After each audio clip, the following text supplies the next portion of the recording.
Hello mga kabadis! Welcome back to my YouTube channel! By the way, I'm Jeya, and for today's vlog, isi-share ko sa inyo kung paano ang tamang pagpapakain sa mga puppies! Hi guys! Pero bago yan, huwag niyo pong kakalimutan mag-like, share, and subscribe, and don't forget to click the bell button para kada upload ko, kayo ay aking mapaglingkuran. Intro po muna tayo! Intro! Takpan mo! Intro po!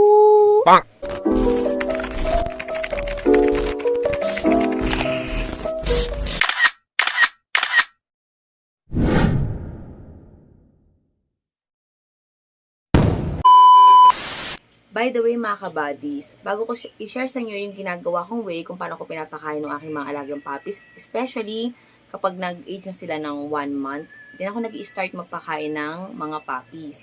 Pero bibigyan ko lang din po kayo ng konting advice. Sa pagpapakain po ng puppies, make sure po natin na tama po yung amount. Nakadepende po to kung small breed, medium breed, or large breed po yung puppies natin. For example, mga medium or small breed, mga Shih Tzu po, and large breed, mga husky, ganyan. Nakadepende po yung papakain nyo sa kanila. May tamang limit lang po. Hindi rin maganda yung sobra, hindi rin maganda yung kulang. So ngayon mga kabadis, i-share ko po sa inyo kung paano po yung ginagawa kong way sa pagpapakain po sa aking mga alagang puppies. Watch po kayo!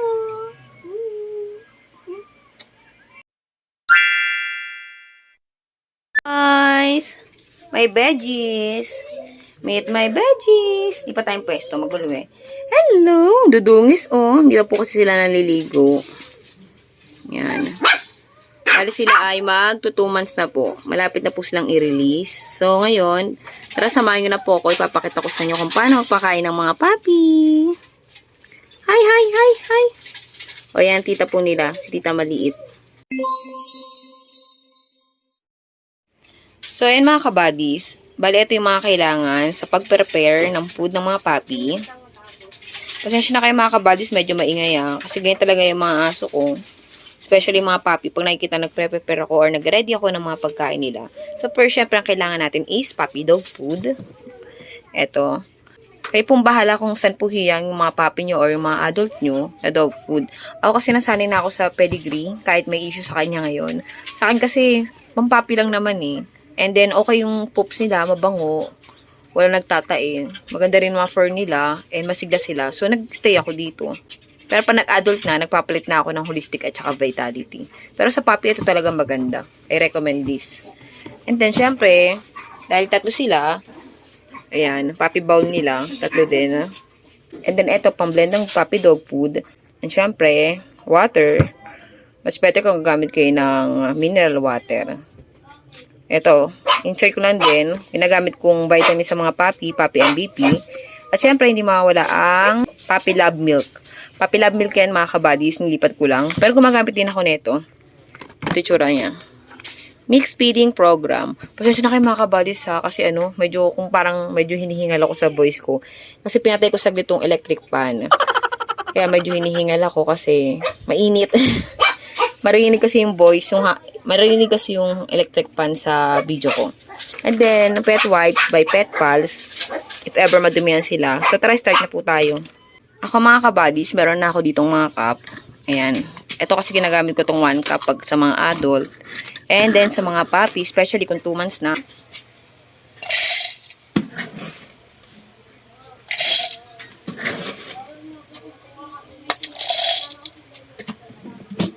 And then, pagkatapos, nilalagyan ko ng Puppy Love. Dahil 3 sila, balik 3 scoop lang din ang ilalagay ko ng Puppy Love milk.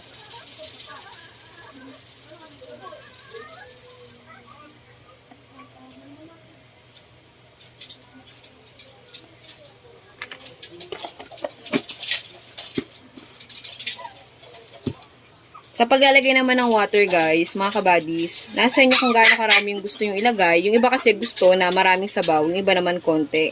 So ako tansya-tansya na lang.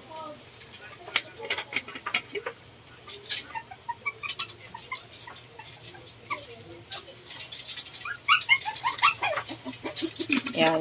Inubos ko na, bali 200 ml lang yung nilagay ko. So ayan. So, yun mga kabadis. Tapos, blend na natin. Tapos, kahit na-blend ko na siya, mag-aantay pa rin ako ng 5 to 10 minutes para talagang lumambot yung dog food niya. Tapos, i-blend ko ulit. Ayan mga kabadis, after 10 minutes, ganito na itsura niya. Then, blend ulit natin. O, diba? Ang ingay nila.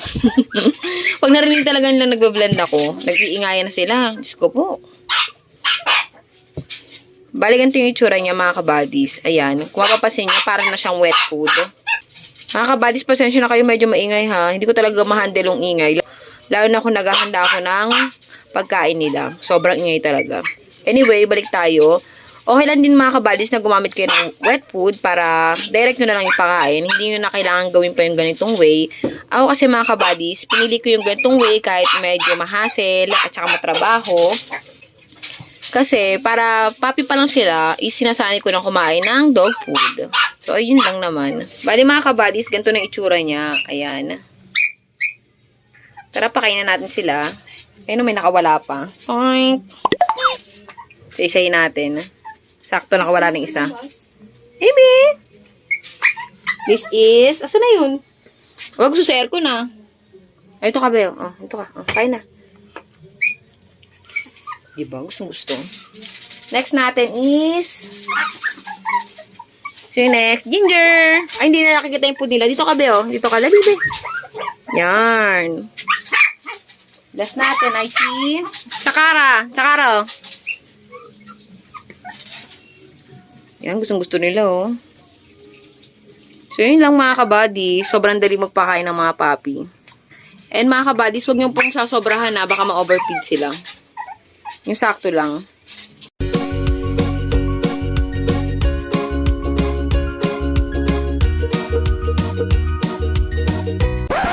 Ay, Diyos ko po.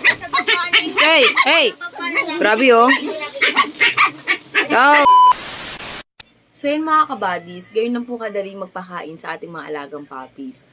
Actually, ganun po yung way ko, and sa experience ko naman po, okay naman po, and wala po nangyayaring masama sa mga puppies ko. Pero, kung gusto niyo naman po medyo mapadali po yung buhay niyo, pwede po kayo bumili ng mga wet food, yung nasa kana. Pero sa akin po kasi, ginagawa ko po yung ganong way, na binablend ko, kahit medyo hassle or medyo pinapatagal ko yung oras, pinapalampot ko talaga ng todo, kasi po gusto kong papi pa lang po sila is nasasanay na po silang kumain ng dog food. Unlike po kasi pagka sinanay ko na po sila ng canned food na pampapi, baka po kasi mahirapan akong pakainin na sila ng dog food talaga na dry food. So, ayun na lang po yung naisip kong way. Basta lagi yung tatandaan mga kabadis, nag-i-start po tayo magpakain sa ating mga alagang puppies kapag ka nag 1 month old na po sila. And may tamang limit lang po. So, ayun mga kabadis, sana po may natutunan kayo sa video ito. Guys, sa mga may TikTok po pala dyan, pa-follow po ako, Jaya Vlogs. Ayan, nag-TikTok na rin po kami. Tinarin na rin po namin ang pag-TikTok. Actually, yung mga ano ko rin po doon is about sa mga dogs. And meron na rin po akong Facebook page, Jaya Vlogs page. If may mga tanong po kayo or may mga problema. Also, huwag niyo po kakalimutan mag-like, share, and subscribe. And don't forget to click the bell button para kada upload ko, kayo ay aking mapaglingkuran. See you guys on my next video. Bye! Bye, bye, bye, bye, bye, bye.